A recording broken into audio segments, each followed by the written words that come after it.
Cash bond for a man accused of a triple homicide has been reduced. Nio Tao has been held on $1 million cash bond since July 2021.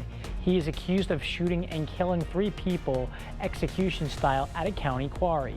Today, his lawyer asked for reduced bail. He cited the hung jury in June's mistrial as a reason to lower Tao's bail amount. Judge Levine reduced it to a $500,000 cash bond. Levine said the cash bail amount remains high due to the violent nature of the crimes Tao is accused of. Tao will appear in court again in October for a status conference to determine when a new trial will take place.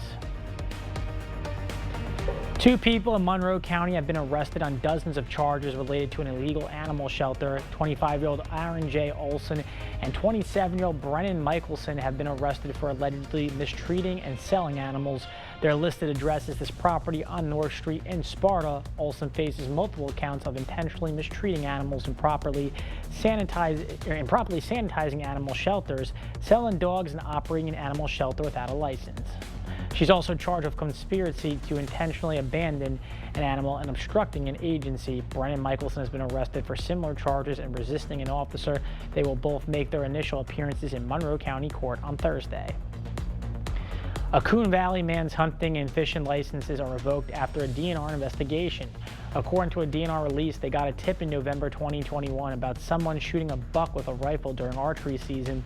The investigation found that in addition to the illegal harvest, the Coon Valley resident also used illegal bait to attract deer. He also used a relative's license to continue hunting after meeting the buck harvest limit.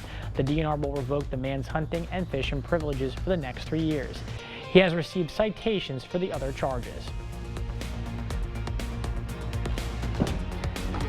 The National Football League's commissioner was in Green Bay Monday. He was in the home city of the Packers to celebrate its selection as host for the NFL's draft in 2025.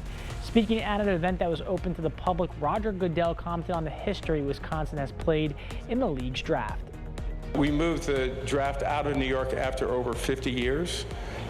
You are the 14th city to host this. Believe it or not, the second in Wisconsin. In 2025, it will actually be our 90th draft. So I can't think of a better place to be able to do that than right here in really what is the heart of football. Wisconsin's Joint Finance Committee voted to provide $2 million in state funds to help host the draft. Green Bay is the smallest market in the U.S. to have a major pro sports team. The La Crosse Public Library has multiple events happening today. At 10 a.m. there will be chair fitness at the Community Connection Center. You can have fun exercising while sitting in a chair and listening to upbeat music. This is for all ages and fitness levels. You must register for the event ahead of time. And starting at 1, the main library's creation space will be open. This space gives the entire community the opportunity to use a 3D printer, sewing machine, and other production equipment. And it's not too late for kids to get caught up on back-to-school vaccinations. Gunderson's Vaccine Clinic is hosting Be a Superhero Day today at their Onalaska location. The event runs in the evening from 4:15 to 6:30. This gives parents who work an opportunity to take their kids in. The vaccine clinic is on the 4th floor at the Onalaska building. It offers all vaccines, including for the flu, COVID, meningitis, and tetanus. It is recommended to make an appointment, but walk-ins are also accepted.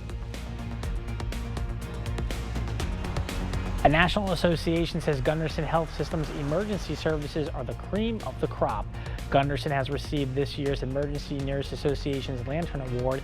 It honors the top 1% of health systems across the country that show excellence in research, professionalism, leadership, and education.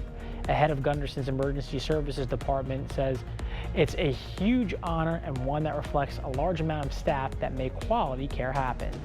We set the benchmarks across the nation. So for little La Crosse, Wisconsin, to have such great emergency care, our community should really, be proud. This is where I bring my family. So if my family were to need emergency care, I'm proud of the care that they can get here. This is the first time Gunderson has received the Lantern Award. The honor lasts for the next 3 years. As you head out the door this morning, temperatures are into the 50s mainly. We're going to be warming up into the 60s by 9 o'clock. That will continue through at least 11 o'clock. And then heading into the early afternoon, highs or temperatures in the mid-70s, but our highs rather will be into the upper 70s to low 80s. Come later today between around 3 and 5. Lots of sunshine to enjoy here today. And speaking of sunshine, that's pretty much in the forecast for the rest of this work week, at least, with highs into the 80s. And temperatures ramp up pretty good here as we head into this weekend into early next week. Highs will climb into those low to mid 90s. Definitely going to feel more of like a heat wave effect there, with lows into mainly the 60s. So. Well, at least the sun's out again today, and no complaints. I love that that upward heat trend. Yeah. Are we looking at a heat wave? Yeah, a little bit of a heat wave. A little bit of a heat wave. I'll take it. Got to enjoy it while summer's still here. Yeah, exactly. All right, thank you for tuning in to News 8 Now this morning. I'll see you again at noon. Have a great morning, everyone.